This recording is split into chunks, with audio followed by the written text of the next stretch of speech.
Priya drives a brand new car every 3 years. Devin has been driving the same car for 9. Priya thinks Devin is stuck in the past. Devin thinks Priya is setting money on fire. Here's the uncomfortable truth. One of them is right.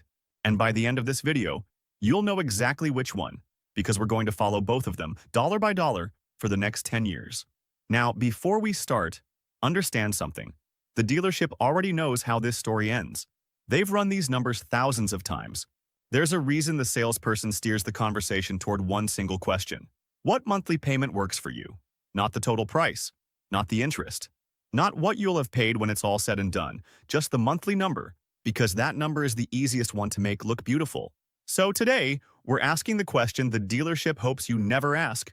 What does this decision actually cost? Not this month, but over a decade. Let's meet our two drivers. Priya and Devin work in the same building. They earn the same salary, $62,000 a year, same savings, same credit score, same commute. They even want the same car, a mid-size SUV with a sticker price of $38,000. They walk into the same dealership on the same Saturday and sit down with the same salesperson. Priya signs a lease, 36 months, $2,500 due at signing, $389 a month. The salesperson smiles and tells her she's getting the deal of the year. A brand new car, full warranty, the latest safety tech, and a payment that barely touches her budget. Devin takes a different path. He buys 60-month loan at 6.9% interest, $4,000 down. His monthly payment comes out to $671. Look at those two numbers side by side, 389 versus 671. Priya's payment is nearly half of Devin's. She drives home feeling like she just outsmarted the system. Devin drives home with a payment that stings a little every single month. And right now, today, this Saturday, Priya is winning. But here's what this video is really about. This decision doesn't get judged on a Saturday. It gets judged in years. So let's start the clock. Fast forward 3 years. Both contracts have done their first full lap. Priya has paid $2,500 at signing, plus 36 payments of $389. Her total, $15,064. Devin has paid $4,000 down, plus 36 payments of $671.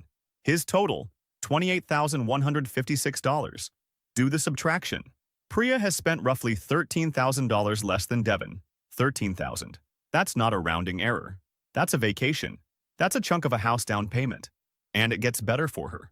During those 3 years, Priya never paid for a single repair. Bumper-to-bumper warranty covered everything. Devin's warranty covered him too. But he watched something else happen that Priya didn't. His brand new $38,000 SUV lost almost a third of its value the moment it became a used car. On paper, he owes more than the car is worth. There's even a name for that feeling, being underwater. Meanwhile, Priya just handed back her keys, smiled, and signed up for another brand new car. If we stop the video right here, and this is exactly where most dealership conversations stop, leasing wins. It's not even close. But we're not stopping here, because here's the detail everyone skips. Devin's payment has an expiration date. Priya's doesn't. Devin's loan ends at month 60. After that, his payment drops to zero, not lower. Zero. Priya's payment only ends when she stops wanting a car to drive, which is to say, never. One of them is climbing a staircase with a top floor. The other one stepped onto a treadmill. And a treadmill doesn't care how fast you run. Year 6. Let's total everything again. Priya has now completed 2 full leases. First lease, $15,064. Second lease, another signing fee, another 36 payments. Call it $16,500 because payments crept up with the market. Her 6-year total, about $31,500. And what does she own at the end of it? Nothing. Zero equity. 6 years of payments, and if she walked away from the dealership tomorrow, she'd be walking, literally. Now Devin, 60 payments of $671, plus his $4,000 down. His total, $44,260. That's more than Priya spent, about $13,000 more.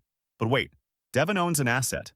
His 6-year-old SUV is still worth somewhere between $14,000 and $16,000. So subtract that. Devin's real net cost of driving for 6 years lands around $28,000 to $30,000. Priya's is $31,500. The leaderboard just flipped. Quietly, without any announcement, somewhere around year 5, buying past leasing. And almost nobody notices the moment it happens because nobody tracks the totals.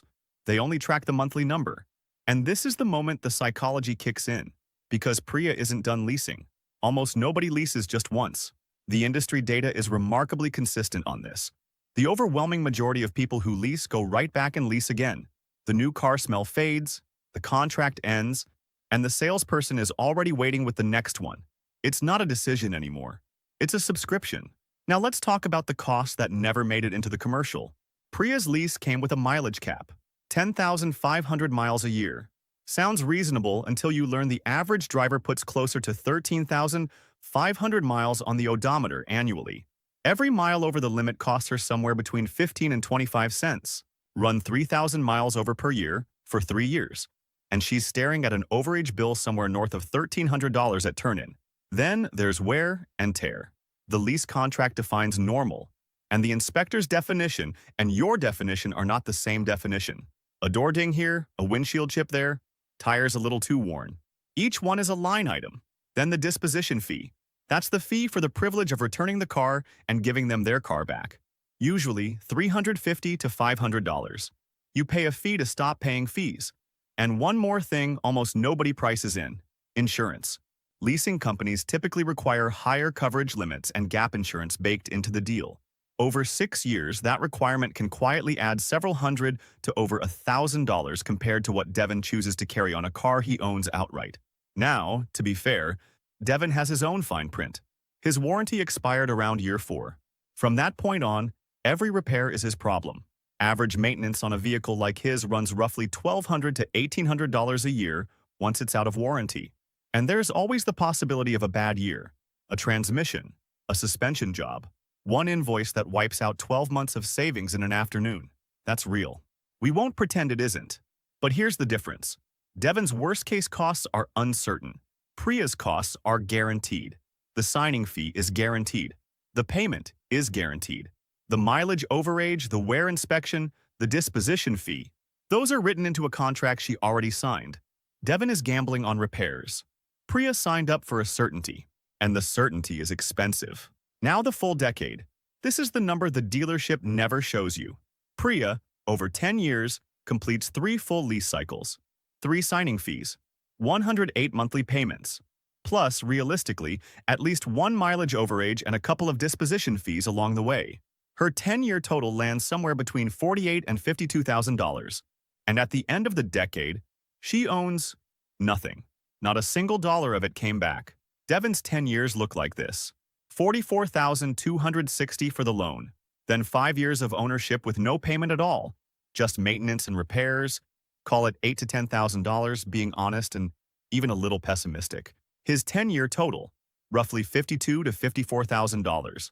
At first glance, that looks almost like a tie. But look at what each of them is holding at the finish line. Devin is holding a paid-off vehicle still worth $5,000 to $7,000. And more importantly, he's holding something Priya has never experienced: payment-free years. 5 years where $671 a month stayed in his pocket instead of leaving it. Subtract the value of the car, and Devin's true net cost of a decade of driving is around $45,000 to $48,000. Priya's is $48,000 to $52,000, with zero asset. The real gap isn't just the $4,000 to $7,000 difference in cost. It's the 5 years of payments Devin didn't make. Nearly $40,000 of cash flow that stayed with its owner.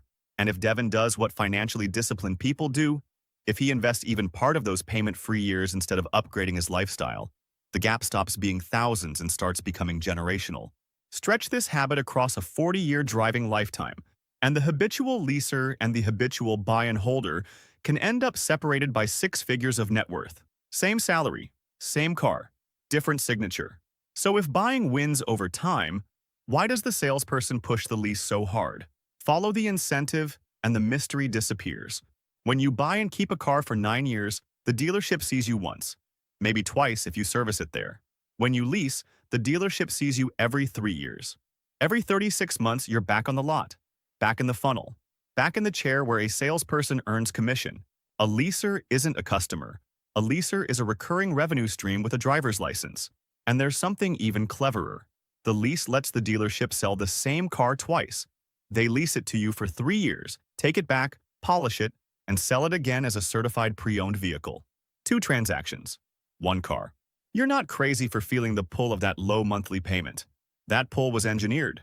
Entire compensation structures exist to make sure you feel it. Now, honesty cuts both ways. There are real situations where leasing is the smart play. If you own a business and the vehicle is a legitimate expense, lease payments can carry tax advantages that tilt the math. Talk to your accountant, because that's a different calculation entirely. If you drive very few miles, genuinely under the cap, not optimistically under the cap, and you deeply value always having the newest safety technology and never meeting a mechanic, leasing is a defensible lifestyle purchase. Just know you're paying a premium for convenience, and make that choice with your eyes open.